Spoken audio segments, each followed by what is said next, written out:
प्रेम की कीमत क्या है? एक प्रेम कहानी। एक गांव में एक विद्वान ब्राह्मण रहता था। ब्राह्मण की धर्मपत्नी तो कुछ साल पहले एक बीमारी की चपेट में आकर परलोक सिधार गई। लेकिन ब्राह्मण की एक सुंदर और सुशील बेटी थी जिसका नाम चंद्रप्रभा था। ब्राह्मण अपनी बेटी से बहुत प्रेम करता था और वह उसके लिए एक योग्य वर की तलाश में था। ब्राह्मण प्रतिदिन प्रातः काल संध्या वंदन करके आसपास के गांवों में भिक्षा के लिए जाता था। इस दौरान चंद्रप्रभा घर का कामकाज निपटा के पानी लेने जाती थी। तत्पश्चात भोजन बनाती थी। भिक्षा से आने के बाद ब्राह्मण भोजन करके शास्त्रों का अध्ययन करता था। हमेशा की तरह एक दिन चंद्रप्रभा पानी लेने नदी किनारे गई हुई थी। तभी उसकी निगाहें दूसरे किनारे पर खड़े एक युवक से लड़ गई। पहली ही नजर में चंद्रप्रभा ने उसका मन मोह लिया। अब प्रतिदिन वह युवक वहां आकर चंद्रप्रभा को निहारने लगा। चंद्रप्रभा उसकी मनोदशा जान चुकी थी, अतः वह भी उसे निहारने लगी। प्रेम दोनों ओर से था किंतु मौन था। फासला केवल नदी के दो किनारों का था।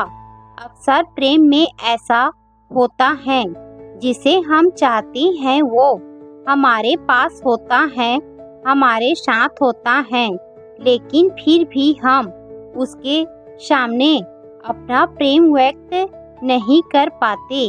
शायद दोनों ही ओर यह उधेड़-बुन चल रही होती है कि कहीं मैं ऐसा कुछ ना कह दूं कि वो नाराज हो जाए। यहाँ भी शायद कुछ ऐसा ही था। भय और संकोच ये दो ही हैं जो इंसान को मौन रहने पर मजबूर कर सके। अब यहाँ भय था या संकोच, यह तो कहानी पढ़कर आप ही बताइएगा। संयोग से एक दिन इसी तरह एक दूसरे को निहारने में चंद्रप्रभा नदी में फिसल गई। उसके नदी में गिरते ही वह युवक भी छलांग लगा के कूद पड़ा और उसे पकड़कर किनारे तक लाया और बोला, ध्यान से पानी भरा कीजिए, अगर डूब गए होते तो। मुस्कुराते हुए चंद्रप्रभा बोली, डूबती कैसे, आप जो थे वहीं से दोनों के प्रेम का मौन भंग हो गया। प्रेम तो था किंतु चंद्रप्रभा ने मित्रता रखना ही उचित समझा। वह युवक प्रतिदिन मिलने आता, कुछ समय बातचीत करता और चला जाता था। चंद्रप्रभा भी अकेली थी, अतः उसे भी अपने दुख सुख साझा करने के लिए एक मित्र मिल गया। एक दिन उस युवक ने चंद्रप्रभा के सामने विवाह का प्रस्ताव रखा। चंद्रप्रभा ने कहा, मेरा विवाह मेरे पिता के अधीन है, अतः उनसे बात करो। तो वह युवक दूसरे दिन आने की कहकर चला गया।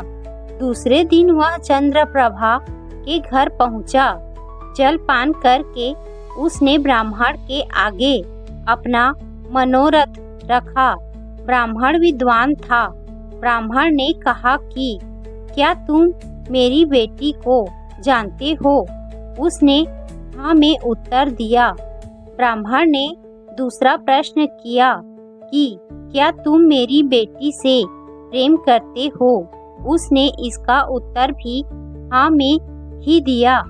अब ब्राह्मण बोला, यदि तुम मेरी बेटी से प्रेम करते हो तो प्रेम की कीमत चुकाओ। यह सुनकर युवक बोला, आप जो चाहे मांग लो, मैं देने के लिए तैयार हूँ।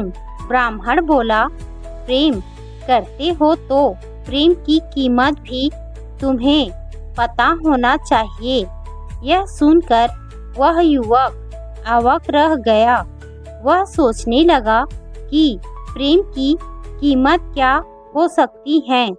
तभी ब्राह्मण हंसते हुए बोला, नहीं पता तो पहले प्रेम की कीमत पता करके आओ, फिर मेरी बेटी का हाथ मांगना।